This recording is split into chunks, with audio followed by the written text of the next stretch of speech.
बिस्मिल्लाहिर्रहमानिर्रहीम। अस्सलाम वालेकुम। इमरान खान ने अपनी पार्टी के एक इजलास में कहा, जब उनकी हुकूमत का तख्ता उल्टा था, उन्होंने कहा कि मैं एक पहाड़ के नीचे खड़ा था, ऊपर से एक बहुत बड़ा पत्थर आ रहा था और वो पत्थर मुझ पर आकर गिरने ही वाला था कि अल्लाह ने मुझे हटाकर उसके नीचे शहबाज शरीफ को कर दिया और वो पत्थर शहबाज शरीफ पर गिर गया और अल्लाह ने मुझे बचा लिया और आज मैं 2/3 अक्सरियत से ज़्यादा एलिजिबल हो गया हूँ। शहबाज शरीफ, नून लीग, पीडीएम, इन सारी जमातों को उस पत्थर के नीचे लाकर खड़ा करिए, सारे ज़मीन बोस हो गए और अल्लाह ने मुझे सुरखरू किया। ये बात इमरान खान की उस वक्त लोगों को समझ नहीं आई थी, लेकिन आज शायद समझ आएगी। इसका मतलब क्या था?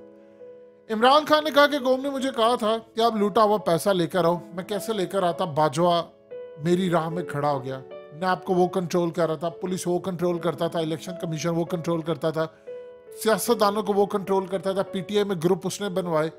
मैं मजबूर था, मैं कुछ नहीं कर सकता था। मैंने जब अवाम में जाना था, कोरोना आ गया, तो मैं इस तकलीफ दे दिनों में जाकर क्या करता, मैं अवाम को क्या बताता, मैं क्या आपके लिए करना चाहता हूँ, तो मैं क्यों नहीं कर सका।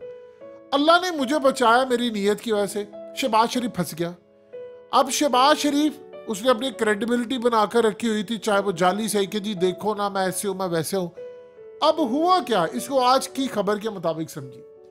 अदालत ने कहा है शहबाज शरीफ को कि आपने जो घरेलू सार्फिन है, इनको 500 यूनिट तक बिजली के सब्सिडी देनी है, हर सूरत देनी है।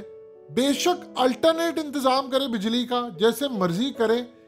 और उन्होंने कहा कि जो फ्यूल एडजस्टमेंट चार्जेस हैं, ये गैर कानूनी उन्होंने करार दे दिए। उन्होंने कहा कि मुतबादिल ज़राए से बिजली को तैयार करें, लेकिन आपने हर सूरत जब तक वो तैयार नहीं होती सस्ती बिजली, आपने सब्सिडी देनी है। अब आईएमएफ ने शहबाज शरीफ को क्या कहा है? शहबाज शरीफ ने सिर्फ इतनी बात की है आईएमएफ के बारे में कि देखिए आईएमएफ की शराइत इतनी टफ है कि ना मैंने कभी जिंदगी में सोचा था, ना कभी वहम गुमान में था, और हम बर्बाद होने जा रहे हैं। ये शहबाज शरीफ ने कहा। तो आईएमएफ के चीफ ने कहा है कि आकर वजाहत देगा शहबाज शरीफ कि उसने बात क्यों कही है। अब उन्होंने इनको क्या कहा है? उन्होंने कहा कि 88% पाकिस्तान 300 यूनिट से नीचे बिजली इस्तेमाल करता है। आपने जो सब्सिडी दे रहे हैं आज तक, उसको खत्म करें। अब आज बहुत सारे लोगों के बिल आ चुके हैं इस वक्त मौजूदा पाकिस्तान में। आप अपने बिल निकाल कर देखिए, डबल बिल है। और सब्सिडी खत्म करने के बाद किसी का अगर 10,000 इस वक्त बिल आया है तो 25,000 के लिए तैयार रहे, क्योंकि आईएमएफ ने कहा कि यूनिट खत्म कर रहे। उन्होंने कहा है कि पाकिस्तान में एक धेला भी अगर कहीं आप सब्सिडी दे रहे हैं वो खत्म करें, अदरवाइज आपको कर्जा नहीं देंगे। वो कर्जा नहीं देंगे तो बाकी आपसे पैसा वापस ले लेंगे, आप बैंकरप्ट हो जाएंगे, डॉलर वैसे 600-700 पर चले जाएगा, हालात तबाह। अब अदालत ने कहा है कि ये गैर कानूनी है, आप 500 यूनिट तक सब्सिडी दे। आईएमएफ कह रहा है आपने सब्सिडी दी, हम आपको कर्जा नहीं देंगे। सब्सिडी अगर देता है शहबाज शरीफ तो कर्जा नहीं, मुल्क डिफॉल्ट। अगर नहीं सब्सिडी देता तो अवाम के बिल ट्रिपल। ये जा नहीं पाएंगे किसी भी वजह से इलेक्शन के अंदर। जैसे मिसाल के तौर पर मरियम क्या बेच रही है? नवाज शरीफ का दौर था, रोटी 2 रुपए की थी। नवाज शरीफ का दौर था तो देखो पेट्रोल कितने का था। अब किसका दौर है? या तो तुम सीधी तरह बताओ कि अपने चचा के खिलाफ बगावत करी, जो इनकी लड़ाई से शदीद चल रही है। हमजा ने कहा कि मैं मरियम के साथ खड़ा नहीं हो पाऊंगा, मैंने कैंपेन नहीं चलानी। अब बताएं वो चलाएंगे क्या? लोग आपसे पूछते हैं आपने क्या परफॉर्मेंस दिया, आपने बिजली महंगी कैसे की, पेट्रोल महंगा कैसे किया, डॉलर कैसे महंगा किया, जॉब्स कैसे गई, हालात कैसे तबाह किए। सब कुछ इमरान खान मैनेज कर रहा था कोरोना के बावजूद। आपने क्या किया? इमरान खान तो चला गया सर रूस, उसने जाकर रूस को क्या कहा, यानी उन्होंने जाकर कहा कि यार ये आप क्यों लड़ाई कर रहे हैं, ये महंगा हो गया तेल। तो वहां से जब उसको तेल सस्ता मिल गया तो उसने कहा यार एक तो काम अच्छा हुआ, आईएमएफ से तो जान छूटी है हमारी, यानी 6-7 अरब डॉलर बचा लेंगे तो खत्म आईएमएफ का पैकेज। वो लेकर आ रहा था बाजवा को, अमेरिका ने कहा तो बाजवा ने स्टेटमेंट दे दी, ओ जी हम तो यूक्रेन के साथ खड़े हैं और फलाना। और उसके बाद इमरान खान की लड़ाई हो रही है, इमरान खान बाजवा पर इल्जाम लगाते हैं और वो कहते हैं कि अमरीकी साजिश हुई थी और मेरा तख्ता उलट दिया गया। अब शहबाज शरीफ आ गया, वो सारी मुसीबतें इसके पास आ गई हैं। अब प्रॉब्लम ये है कि शहबाज शरीफ अब अगर नहीं करता तो अदालत उसको नहीं छोड़ेगी। आपको तो करना पड़ेगा, अगर आप करते हो तो आप फारिग हो जाओगे। अब इलेक्शन में क्या बेचोगे? मरियम आगर कहते फितना खान को कुचल दो। लोग कह रहे रोटी दो, कहते फितना खान।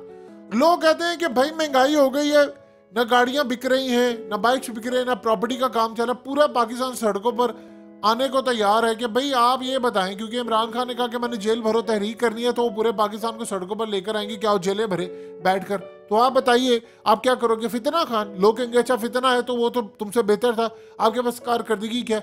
ये कहती है जो नवाज शरीफ का दौर बेहतर था। लोग कहते हैं नवाज शरीफ ने शहबाज शरीफ को बनाया, वो लंदन भी उससे मिलने गया था, बताओ आगे चलो। इनके पास बयानिया क्या है? वोट को इज्जत हो बयानिया। वो शहबाज शरीफ ने बूटों की वजह से चमका कर बयानिया खत्म कर दिया। नवाज शरीफ ने खुद बाजवा से डील कर ली तो बयानिया वैसे ही खत्म हो गया। मरियम नवाज की डील हो गई तो बयानिया खत्म, आप बेचोगे क्या? अब शहबाज शरीफ को समझ नहीं आ रही मैं जाऊं तो जाऊं कहां पर? अदालत मुझे नहीं छोड़ी, अवाम मुझे नहीं छोड़ेगी। शहबाज शरीफ की रेटिंग थी 4% 2 महीने पहले सर्वे में, अब 0% रेटिंग हो गई है जो नया सर्वे आया है। तो शहबाज शरीफ की नेगेटिव में चली जाएगी, जैसे अल्ताफ हुसैन की नेगेटिव 31 पॉइंट था, तो शहबाज शरीफ की नेगेटिव देखिए जो मर्जी आप कह लें। पंजाब के अंदर शहबाज शरीफ का कहीं ना कहीं एक नाम जरूर था, दिखावे के लिए उसने लैपटॉप दिया, दिखावे के लिए उसने ऑरेंज ट्रेन, कुछ ना कुछ तो मीडिया की हद तक उसकी एक पॉपुलैरिटी थी। लेकिन अब क्या हुआ? अब पॉपुलैरिटी उसकी खत्म हो गई है, अब वो फारिग हो गया। अब लोग पूछे अब बताइए शहबाज शरीफ के बगैर, मरियम में तो इतना गट्स ही नहीं है कि वो इलेक्शन कैंपेन चला सके, ना हमजा चला सकता। देखिए वोट पड़ता है नवाज शरीफ का, वोट पड़ता था शहबाज शरीफ के नाम का, तो शहबाज शरीफ ने तो डील कर ली और वो फारिग हो गया। अब आपको समझ आई इमरान खान ने क्यों कहा वो पत्थर ऊपर से गिर रहा था तो अल्लाह ने मुझे बचा लिया और इन सबको नीचे ले आए। अब आप देखिए कि हुआ क्या है, अल्लाह ने इमरान खान को बचा के बाकी सबको बेनकाब कर दिया। 75 सालों बाद कौम की आंखें खुली, पता चला यार इस मुल्क के हुक्मरान तो कोई और है, ये तो सारे कठपुतली है। अब आप सोचिए जरा कि भारत के अंदर 75 साल हो गए हैं, जब भी वहां पर इलेक्शन होने लगता है, असम्बली टूटती है 90 दिनों के लिए या मुकर्ररा 60 दिनों के लिए, डिपेंड करता है कौन सी असम्बली है, उसके बाद इलेक्शन होते हैं, इक़्तिदार मिलता है, कोई धांधली का इल्जाम नहीं लगाता, अल्लाह अल्लाह खैरी सल्ला। यहाँ पर क्या है, 75 साल के बाद पहली तो बात आपके डिक्टेटरों ने और ये बेड़ागर कर दिया। अब आप इमेजिन कर लें, यहाँ पर कह रहे हैं जी इमरान खान चूंकि 2 तारीख सिरे से आ रहा है, हमने इलेक्शन ही करवाने, वो जी इलेक्शन आगे चले जाएगा। भाई क्यों चले जाएंगे? क्योंकि डर है, वो आगे, वो तो अभी ओपोजिशन में उसने जीना हराम किया, अब उसके पास कुछ नहीं है, अवाम को उसने खिलाफ कर दिया है हमारे, तो वो जब आ जाएगा तो गले से पकड़ लेगा, अवाम वैसे ही उसके साथ है, उसके बयानिए के साथ वो कहेगा, अवाम फिर उसे पूछेंगे कि भाई तुम अब ना कहना कि हमारी हुकूमत पीछे से कोई और चला रहा था बैठकर, या पुलिस का ऑर्डर कोई और कर रहा था, हमने तुम्हें 2 तारीख से भेजा है, लड़ो, नहीं आता तो अवाम के साथ सड़कों पे आ जाओ। लेकिन अब ये ना हमें कहना कि वो जी मैं क्या करता है, तो नैब उनके पास थी, वो नैब बाजवा के पास थी, और ये फलाना उसके पास ही, मीडिया वो कंट्रोल कर रहा था, सियासतदान वो कंट्रोल कर रहा था, मैं क्या करता।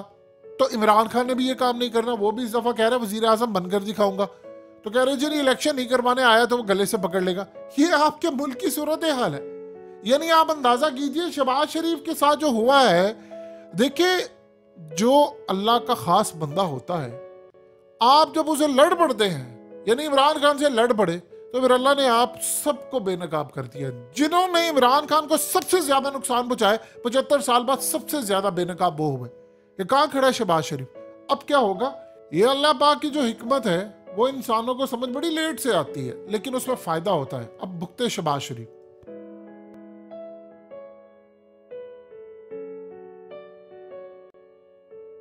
हकीकत टीवी को सब्सक्राइब करना मत भूलें, वीडियो को लाइक करें, शेयर करें और कमेंट सेक्शन में अपनी राय का इजहार जरूर करें।